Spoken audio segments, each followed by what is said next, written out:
pretty tan. You got some color. And you're Irishman. You get pretty tan. You got some color. And you're not wearing a hat. I'm actually black Irish. Oh, careful. Yeah. Careful. This is on the internet. This can No, I'm black Irish. It's a thing. What is that? It is, well, when the Moors came in, what happened was the North Africans came in around the west of Ireland, and that my family is originally from the west, from Galway, and they interfered with our sheep, and you end up with people like me that actually, I don't have dark skin, but I tan for an Irish. How you say this last name? Well, long. Yeah, what kind of name is that? It's Italian. Oh, I see. That's why you driving him around. You half a nigger yourself. Sicilians have black blood pumping through their hearts.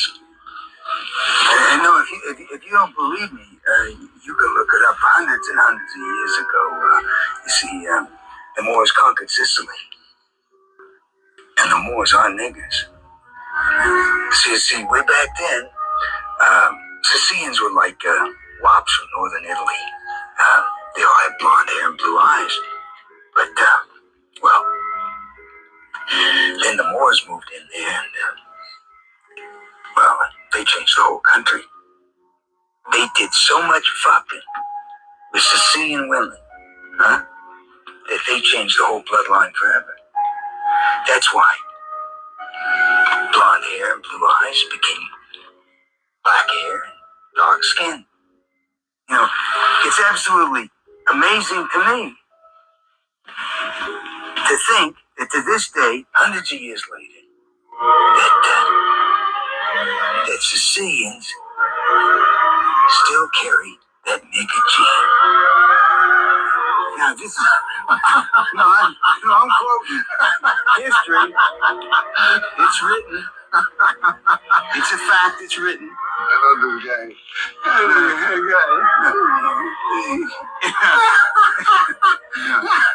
Your ancestors are niggers. Irishman, you. All right, Shalom. First of all, I want to give all praises to Yahweh, Bahashim Yahushua, Bahashim Rakakadash. Double honors to the apostles and the elders of Great Millstone. Salutation to all the brothers and the few sisters out there. Unto his like foreigners from the seed of Abraham, Isaac, and Jacob. Shalom in the Hebrew, which means peace. And this is clearly shows you that this thing of ours is not just the outer appearance, which a lot of our people do fall into that category. Oh, if your mama and your daddy's black, you're black, or they fall into that category because they don't have no knowledge. It goes beyond just black and white. It's the bloodline. It's always in the world before this black and white thing that got heightened throughout the years, and that became a thing because of Esau. And Esau, the way he categorized everything, and he, by this pure prejudice, and try to make himself to be superior when he's inferior. That prior to that, it was about your bloodline. It's always been about bloodline. All right? Your family, where they from, and so forth. And because things of this nature, like they say, then this movie right here is from True Romance, was directed by Quentin Tarantino. Hey, if you know Tarantino, he liked to express a lot of things in his films, especially dialogue. He's like one of those dialogue directors. He's about scenery, dialogue, and he takes violence to extreme level. So, but his whole thing is the interaction between characters and whatever he feels or however he wants to put something in a film. Because when I actually watched this, the bishops and the elders have been talked about this years ago. So when I watched this, the whole movie, and I was like, this is the same movie? Like, why did he say that? Because that scene right there, it was just basically, not to spoil the movie, it had nothing to do with that character. But he was in the room with Sicilians, Italians, so forth, and he just felt to say that, to drop those nuggets in there, and they laughing and everything like that, but they was really upset because he was telling the truth. So I guess he went out like, well, if I'm gonna go all out, I'm gonna go all out. But that really wasn't just because of that. That's truth hidden in plain sight. And that goes into history. The Moors did conquer Europe, but prior to the Moors, you had quote unquote black Christians that also was in Europe. Okay? And we're Israelites. this the so-called black man, he's an Israelite, especially the so-called black man. You know how many children that he has? He's definitely gonna get him some Edomite women and so forth. He's definitely gonna spread his loins all over. But like the first guy, we'll go to that. And you heard the guy that was filming, oh, just be careful that he's a this dude right here is a Jake. He's a black man. It comes from your father's line, not from your mother's line. Matter of fact,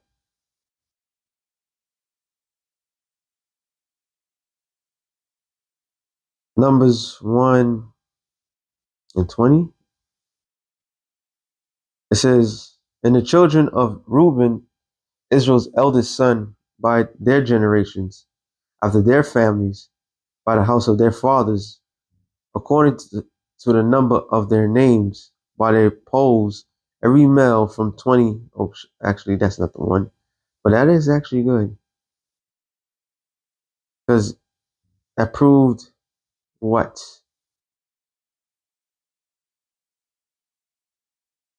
That people just didn't go by the just go to war at the age of 18 or anything like that. They go to at the age of 20.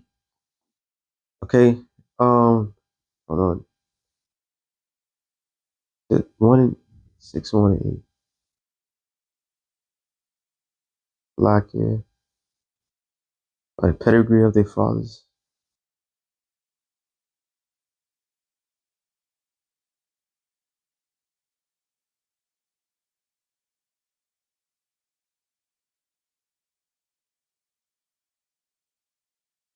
The lack.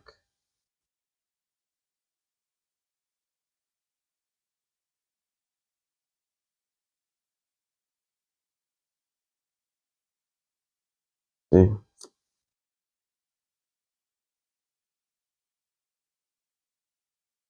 What was it? Wait, hold on. Maybe it's 1:26.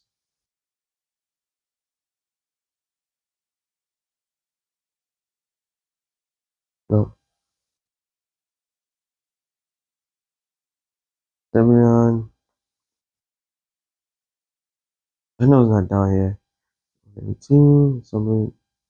Yep. It's 1:18 right in front of my face. And they assembled all the congregation together on the first day of the second month. And they declared their pedigrees after their families by the house of their fathers, according to their number. So it's about the fathers. Now, when you go into the word pedigree, is Yalad. Oh boy. Literally, that's what it I believe. Yeah, Yalad is also a boy. It says to bear, bring forth, begot, gender. To bear, bring forth of children, birth, of distress. So your pedigree is by your father. So if your father is a certain, and your father's father, that's what you are. You always be of your father. In this confusing world, they'll have you mix with this, you mix. No, there's no mixtures. Yeah, you may look different, but there's no mixtures. Is you are your father. And if everybody be so caught up in the outer shell that they might not know who's who. That's why a lot of times the Lord gives us a clue of people that look like the other nations that are Israelites. They're literally Israelites. And them being Israelites, they have soul, they carry a certain type of vibration to them. So it's not about a color thing. It's not about the outer appearance. First Samuel 16:7, it says, "But the Lord said unto Samuel, Look not on his countenance or on the height of his stature, because I refuse him. For the Lord seeth not as man seeth, for man looketh on the outward appearance, but the Lord looketh on the heart." So, and that's what, when Samuel went to anoint Jesse's son to be king, and he thought every person that was Jesse brought up to him had the possibility to be the next king because how they looked. And the Lord was like, he rejected all of them. And Samuel was like, "Do you have? I thought you told me these are all your sons." And he said, he has one son that's out in the sheep. And when he saw him, he's like, "Wait a minute, this is the Lord's anointed," you know, because he didn't look the part, but his spirit, he was made to be the king forever, you know. So it wasn't about the outer appearance; it was about the inward. And to this day, that's how the Lord does it. It's a mystery. This is why when you read the book of Acts, Acts 1 and was it 1? Oh, 2 and 1, it says, Slack, yeah. I just want to get to the point.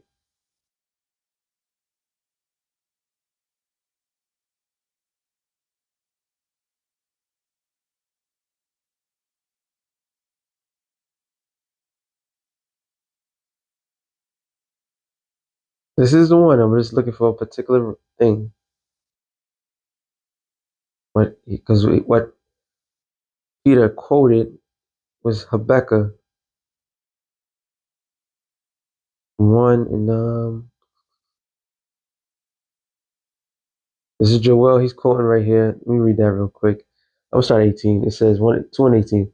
"And unto my servants and my handmaids." Matter of fact, I started 15. "But these are not drunken as ye suppose. It is but the third hour on the day." Why? Because they received the Holy Spirit and they spoke every language of all the Israelites that were there. And matter of fact, see, this is why I didn't want to do it. I'm gonna jump down. I'm gonna jump up and down. Acts 2 and 4, it says, "And they were all filled with the Holy Spirit and began to speak other tongues as the Spirit gave them utterance. And they were dwelling at Jerusalem, Jews, devout men out of every nation under heaven." So a lot of Christians would, they'll bypass this part, not understanding the atmosphere. This is Pentecost. Pentecost is the 50th day after the Passover, which is a holy day. 3 times a year, all males must go back to Jerusalem. So heathens were not going to Jerusalem. This was not there. This wasn't a heathen thing where they just go to Jerusalem just because. No. This is where all Israel came. This is what says devout, which you go into it, Eubulus, taking hold well, carefully, surely, cautiously, reverencing the Most High, pious, religious. Taken well, carefully, that is circumspect, religious, pious, devout. So men of Israel that were scattered abroad, that lived in other nations, came back to Israel for one of the holy holiday, one of the high holy days. All right.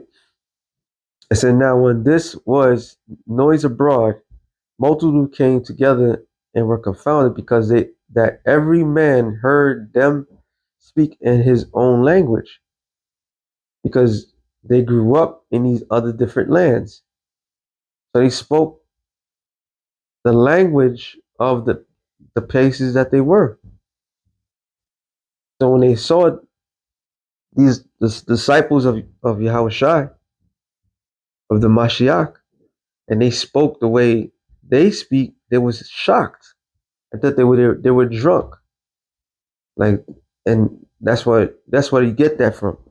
So I'm gonna just jump down because I want to get to the point.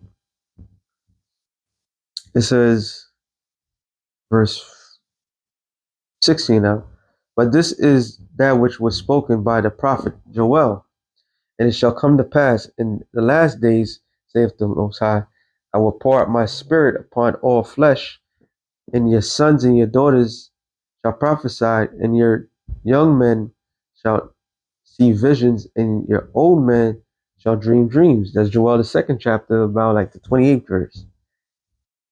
And on my servants and on my handmaids, and I will pour out in those days the spirit of my in those days of my spirit, and they shall prophesy, and I will show wonders in heaven above, and signs in earth, and beneath blood and fire and vapor of smoke. The sun shall turn into darkness, and the moon into blood, before the great and noble day of the Lord come. And it shall come to pass that wheresoever or whosoever shall call on the name of the Lord shall be saved, which is what is the name of the Lord, Yahushua. All right, ye men of Israel, these words, Yahushua of Nazareth, man proved the Most High among you by the miracles and wonders and signs which the Most High did by him in the midst of you, as you yourselves also know. Him being delivered by determinate counsel and the foreknowledge of the Most High, you have taken, and by wicked hands have you crucified and slain him. It says, I gotta keep going. I'm just trying to get to the point.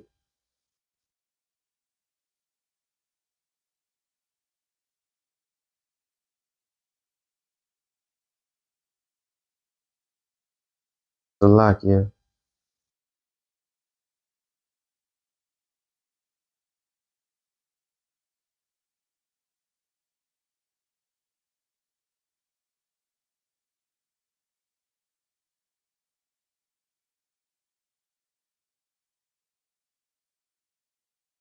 There it is. Jeez. No, I'm sorry. That's not it either. I'm gonna get to the point. I wanted to that version, but I believe it's Haggai 1:6. It says, I'm sorry, it's not 6. It's 5. No, it's Habakkuk bugging. Habakkuk 1.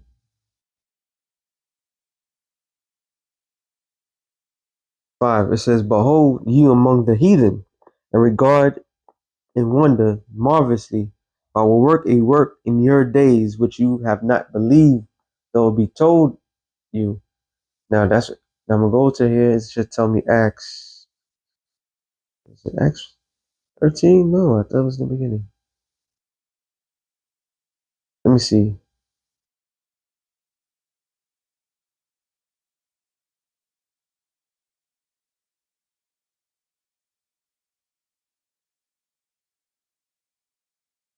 Oh, what is this slack here? It was Acts 13th chapter. And this is Stephen.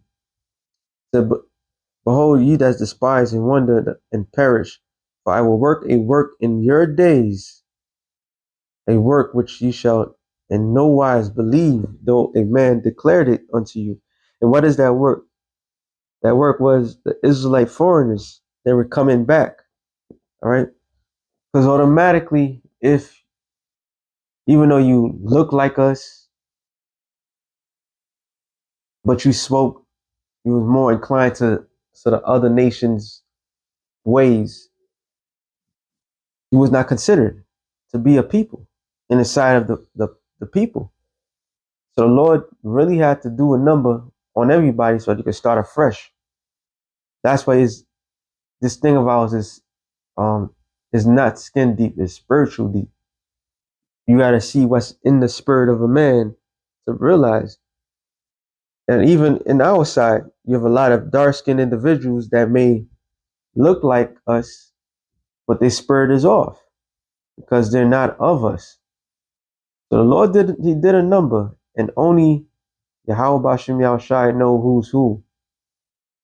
So that miracle, that work of works is here and now.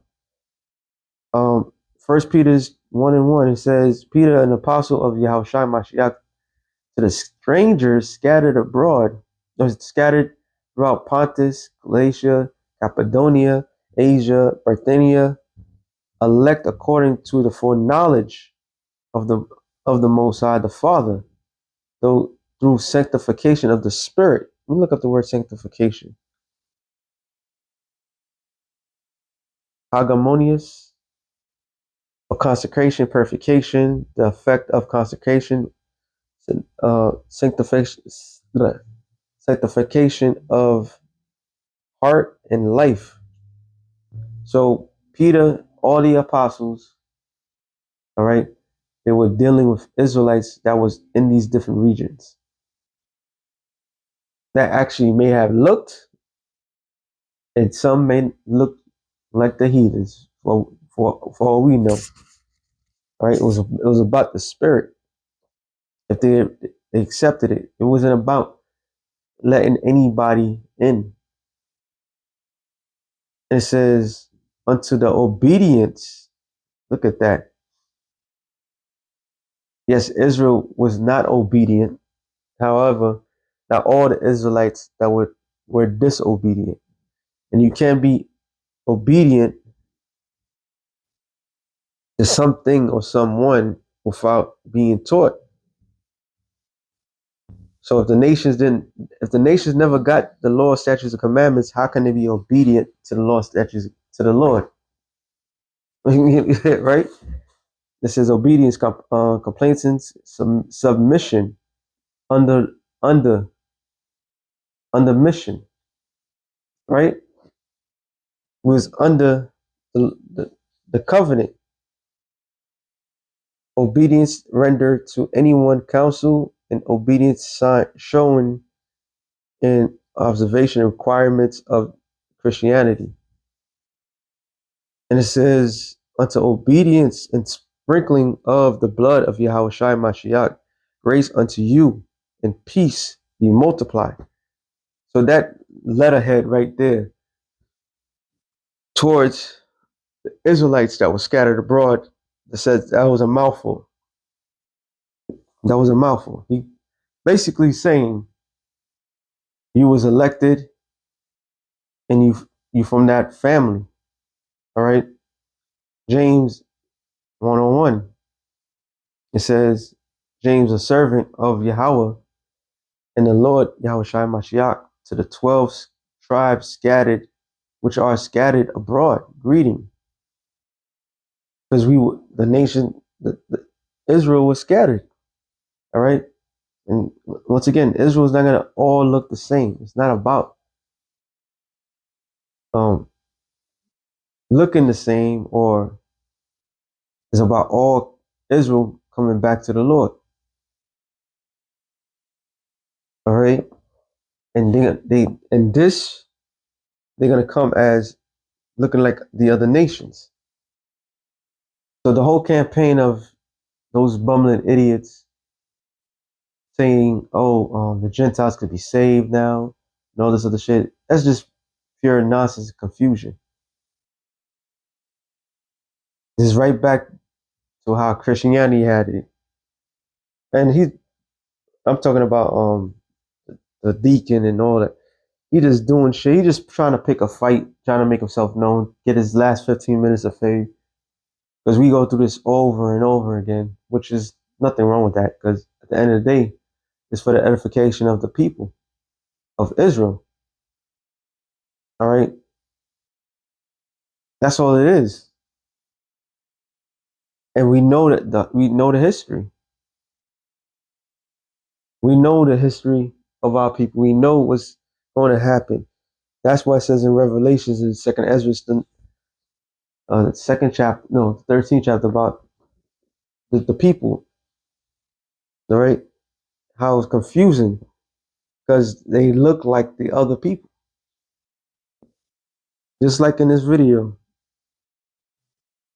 he looked just that dude. Just, Honestly, Irishman, you get pretty tan. You got some color, and you're not Well, wearing a hat. and there's a lot of Irishmen, Italians, people from Scotland, England. You know, I believe they said I don't know how true it is, but what was this guy's name? Kind of a point.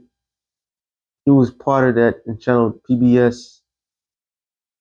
Henry Gates, something like that. And he was part of this thing called, and it was looking up the DNAs of certain celebrities, and one of the main people um that he looked up was Oprah, and her family line went back to England.